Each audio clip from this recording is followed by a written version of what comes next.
You would think a 12-point hit going wrong would teach me a lesson about FPL, but ahead of Game Week 11 it's actually got me thinking in a different direction, and now I have a new theory about hits and I'm thinking instead of playing it safe, maybe this weekend I test this theory with another 12-point hit. And I know it sounds a little bit crazy and it goes against all the conventional FPL thinking, but let me ask you this: what if the problem we have isn't taking hits, but that we don't take enough of them?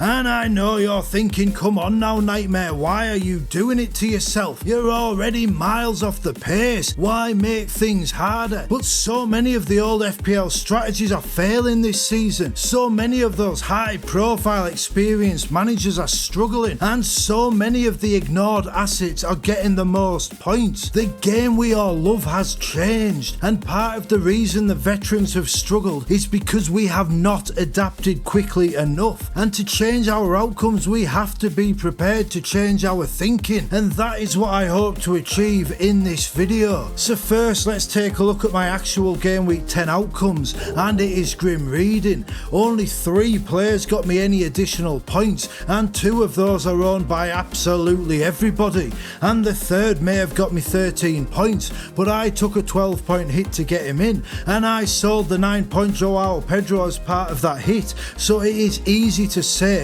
that the hit was a bust, and yet call me daft if you want, but I just don't think it was. In this game of points accumulation, it is simple to say you have lost out on a few of them, so the move was a mistake, but I know if you are watching this video it's because you like to think a bit deeper about the game, so let's do that. Let's have a discussion about the merit of the huge hit. Yes, at first glance my score this week seems to add to the argument that huge hits are not worth it. However, it was not the hit itself that was the issue. No, the problem was allowing my heart to rule my head. And as someone who tries so hard to take this spreadsheet game of logic and reason and to infuse it with emotion, it is hard to admit that doing so was an error. But the simple fact is that when it came to the new defender signing, bringing in my man Big Dan Burn, well, it may have been the wrong call. Because when you look at my team, what is the glaring omission? Yes, that's right, I have no Crystal Palace players at all. Their defence has been killing it this season, and they have a dream run of fixtures, starting with that game against Brentford last week. And though I couldn't afford to replace Agbadou with Munoz, I could have afforded either Lacroix or Gehi, those DEFCON daddies racking up the points week after week. And if I had gone for either of those logical players instead of the emotional Dan Burn, well, that 12-point hit would have paid off immediately, even factoring in Pedro's 9-pointer. When you are looking for the fire in this game, sometimes it is cool rationality which ignites a team rather than a burning passion. And so instead of being the spark which set my season ablaze, instead it was another game week where cold water was poured over my hopes and dreams. And yet the embers still simmer, because I was very close to a rank inferno. And maybe I am being a bit too harsh on myself, because nobody saw Newcastle being that bad against a team without a home win in several months. The idea that a 6'7" defender, the primary target from free kicks and corners, could get an attacking return against a team who concede from set pieces every week, it was not far-fetched. The notion that a team who have such excellent defensive data could keep a clean sheet against a team who had scored 7 goals in 9 games was not ridiculous. The Big Dan Burn 15-pointer was very much in play. But maybe that was the problem. Maybe instead of doing what was best for my FPL team, I selfishly wanted those potential burn points all for me. I didn't want to see others enjoying it whilst I squirmed, pretending to be happy that my favourite player had banged home another huge haul that I did not benefit from. Maybe I should have just got a Palace man in and basked in the glory of pulling off the 12-point hit, rather than trying to do it my way by forcing in my favourite player. Maybe I should have gone for the undroppable Gehi Olakwa over a defender whose raw ability is admittedly just a little bit lower than those players he is competing with. But you know, I don't think getting Big Dan Burn was the problem. I don't even think I made a mistake at all, because I would rather be sat here gutted that my favourite player conceded than be watching my team hoping that he did not go big.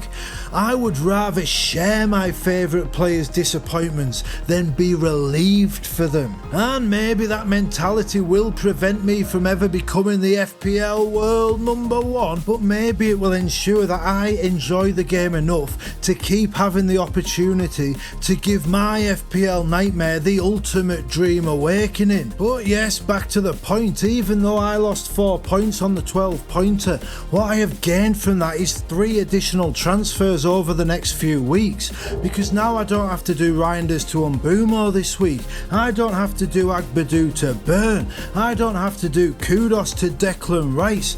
Those transfers are done, those issues in my team are addressed, and I can focus those 3 extra free transfers to other issues in my team. If you value a transfer at 4 points, well baby, I have just bought 3 for the price of 1. What a bargain! And it's how I use those extra 3 transfers at my disposal which will ultimately determine whether the first 12-point hit was a success. And now you're thinking, but if you have 3 extra free transfers, then Nightmare, why are you talking about another 12-pointer? And I'll be honest with you, like I always am, part of my motivation is just to try and prove the haters wrong. The old D-Unit double down, as I like to call it.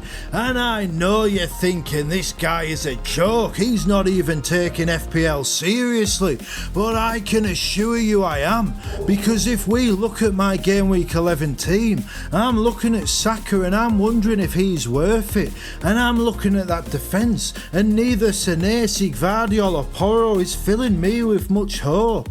And in the back of my mind, I'm wondering if maybe Lord Voltermada is going to find his form unsustainable given Newcastle's domestic attacking issues. And then I find myself thinking that even if I detract my nefarious egotistical motivations from my considerations, the second 12-point hit could well be the perfect solution. And it does sound ridiculous at first glance, but hear me out, because the Nightmare hit theory may change how you think about buying transfers forever. If I sell Bukayo Saka, who is both underperforming and increasingly injury prone, then I can get both Bruno Fernandes in for Saka and a second Arsenal defender in for Pedro Porro. After all, Tottenham's home form is abysmal, and they play Man United, and Bruno Fernandes, if he'd scored those 2 missed penalties, he'd be pushing Semenyo at the top of the midfielder charts. And Jurriën Timber, he has explosive attacking potential in him, and Arsenal are keeping so many clean sheets, so these 2 moves make sense to me. But then I'd still be on the 4-4-2, and I'd have to start either Gvardiol against Liverpool or Senesi away at Villa, and Gvardiol has offered very little recently, while Senesi has given up 5.04 XGI and 5 goals to his opposing striker in his last 2 away games. But Daniel Munoz, he plays in a resolute 5-man defence. He has clean sheet potential, defcon potential, goal and assist potential. He's at home to Brighton, who are far from solid defensively. If Gvardiol's ceiling is 2 points and Senesi's is 3 this week, well, Munoz, his could be 18 points. And yes, Welbeck is in great form and the clean sheet could go.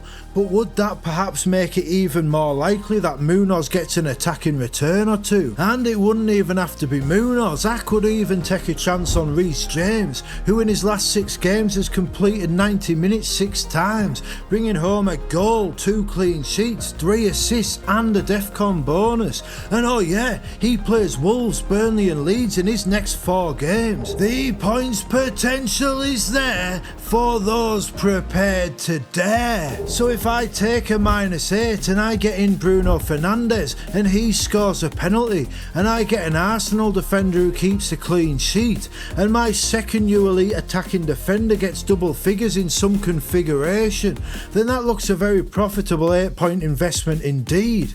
And then I think of Voltemada having to be so clinical given his lack of service, and I recall that half-time substitution, and I think if he blanks again, then all I need is a striker to score to break even on that transfer at minimum. And then I again consider the attacking potential of Munoz and how assists from him are likely to go to a big man Mateta, who is somewhat in form and against a team who struggle defensively, and once again I can see Voltemada to Mateta for a hit playing out in profit. Or maybe I get Joao Pedro back against Wolves and Burnley, or Bowen against Burnley and the suddenly fragile Bournemouth, or even Ollie Watkins, the striker against a team gifting goals to strikers with Leeds, Wolves and Brighton to follow. There's a world where all of those players thrash Voltemada this weekend, never mind over the next few games. So if I can see all those potential moves benefiting me both immediately and in the longer term, why wouldn't I commit to them all? Why would I make the mistake of sticking with what I have? After all, if I'd got Gahey over Burn last week, I would have won the jackpot on the 12-point gamble. Why shouldn't I back myself to get it right this time when I was oh so close to glory in game week 10? And I know you're thinking this is madness, it's too much risk, and if I do this I am setting myself up for a massive fall. But it's funny because the other night I was watching another excellent members video from Gary on the FPL Pubcast, and I know people don't like the idea of members videos, but Gary's are less than £1 a month and you very much get your money's worth. And Gary was talking about his aversion to hits, using FPL Review's projection models to show how a difference in a game week between most players is far fewer than 4 points. So in most cases it just isn't worth taking a hit for anyone in any one particular game week unless the players being sold are injured or suspended. And my man Gary Beer, he went into an awful lot more detail, but that's about the gist of it. And I knew that cheeky monkey, he'd recorded that 43-minute deep dive analysis purely to explain how I had made a massive mistake last week, with the subtext being that if I am to get up to his level, neck and neck with FPL Harry and Let's Talk Andy, and ahead of almost all of your favourite FPL senseis, then what I need to do is play more like him. Safe, cautious, patient, advised by algorithm, not enraptured by emotion. And I know now why I cry and why it is something people like Gary can never do. And it's not because I led with my heart and got it wrong. It's because I was so close to getting it right and proving them wrong. And here's the thing, I think the Pubcast landlord does have a point. When you take a 4-point penalty, the chances of it being successful are significantly reduced from transfers not involving a hit. But I'm not convinced that means taking hits is bad. I actually wonder if it means taking only 4-point hits is the real mistake. Because when I look at how close I got to glory last week, the reason I got so close wasn't because of an aggregate of the scores of the 4 players I brought in. Hell, one of those 4 was worthless, he's just a dead spot in my squad. No, the reason I was able to kiss the Skynet is because one of those 4 signings went big. And the irony is, that player was the egregious transfer which took my hit from 8 points to 12, the replacement of Kudos with Rice. Of all of those 4 switches last week, Kudos was the one who was in good form. All the algorithms would have said the possibility of that one hit being a success was minimal. Yet not only was that particular hit a success, if Joao Pedro had blanked, then that one hit would have put all 4 collective transfers into profit. And this is why I am close to the conclusion that a 12-point hit is actually better than a 4-point hit, because with any transfer we make, we are removing players we think will blank. Nobody sells kill someone they think will score points. And if I have 2 players I think will blank and I spend 4 points to remove them, then what I actually have is 2 chances to pay off the hit in both the new signings. So if I think Saka and Gvardiol will blank but Timber and Fernandes will get points, and so I make that move, then assuming Saka and Gvardiol do blank, I actually only need one of Timber and Fernandes to do the business, because the one that does will cover the other, and then not only will I have more points, but I will have a stronger squad for the weeks ahead and 1 extra transfer in the bank. But with that 4-point hit, I would only have 2 chances of securing the haul required. With a -8, I would have 3 bites at the cherry, knowing that if I call the blanks correctly, I only need 1 of my 3 new signings to hit 10 points, which, with bonus points or defcons, can be as simple as a midfielder's goal. If I call the blanks correctly, then 1 Bruno Fernandes penalty against a team who keep losing at home could pay it all off. And with a -12, yes, it is 12 points to cover, but if I call the blanks correctly, then that 12 points can still be covered by 1 haul from 4 new signings. And not only would I at least break even, but my squad would be so significantly stronger for game week 12 and beyond, and I would have 3 extra transfers to play with because I brought them forward. So to look at those moves I mentioned, if I call the blanks correctly, can Timber get a clean sheet in an attacking return? I think so, and that's why I'm considering him. Can Bruno Fernandes get a penalty, an assist and defcon points? Of course he can, and that's the hit covered and then some. Can Munoz get a goal and a clean sheet? I think we're all amazed he hasn't already done so. And if I go for Reece James instead, well, he hit the 18-pointer just 3 game weeks ago. And all those strikers mentioned have the pedigree, but Mateta in particular, well, we know fine well he has a hat-trick in him, because it's that recent hat-trick which led to his surge of signings. And let's face it, if I was to sign 4 new players for a second game week running, it's because I believe they could do the business immediately.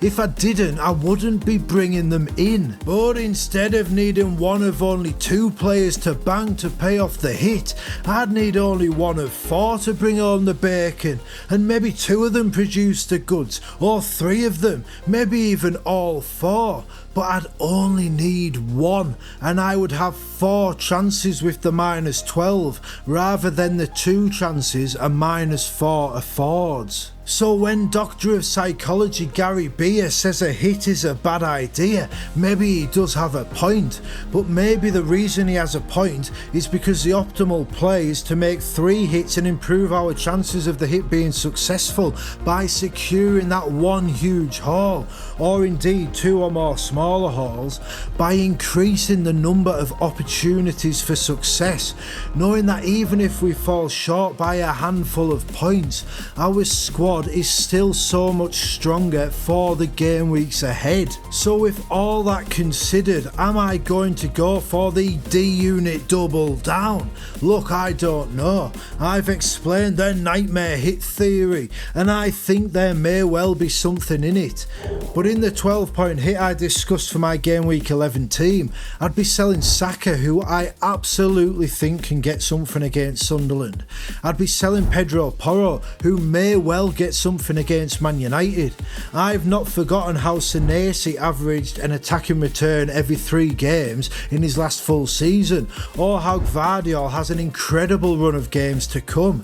And for all I talk about needing to use logic and reason in my decisions, I just don't think that I can sell the main man of my beloved Newcastle as part of a huge hit. I am not as assured of the blank potential from those players as I was of the ones sold last week, and that does change the thinking.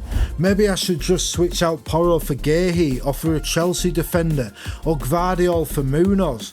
Maybe the original plan of rolling the transfer, using my free hit next week and attacking game week 13 with 2 free transfers is the best strategy. Maybe game week 13 with all of those delicious fixture swings. Maybe that is the best time to test out the nightmare hit theory. A free hit after an international break does seem a much smarter play, and if I roll this week too, then that would enable 5 transfers for a game week 13 minus 12 rather than just 4. 5 bites at the cherry, 5 opportunities for remarkable glory, perhaps even with the legendary Mo Salah thrown into the mix. Look, this is a massive decision, and as great as it would be to nail such a big balls call before an international break, if it went wrong I would look an absolute fool. And as much as you may enjoy the cut of my jib, if I can't start getting these calls right, then all of my analysis and theorising will end up being to nobody. The pressure is on. And now that I have put that potential 12-pointer for game week 11 out into the world, creating the possibility that perhaps I had crafted the most iconic play of the season only to bottle it at the last, maybe the bravest thing to do is to roll my transfer and to trust the failures that have dropped me to 3.6 million in the ranks.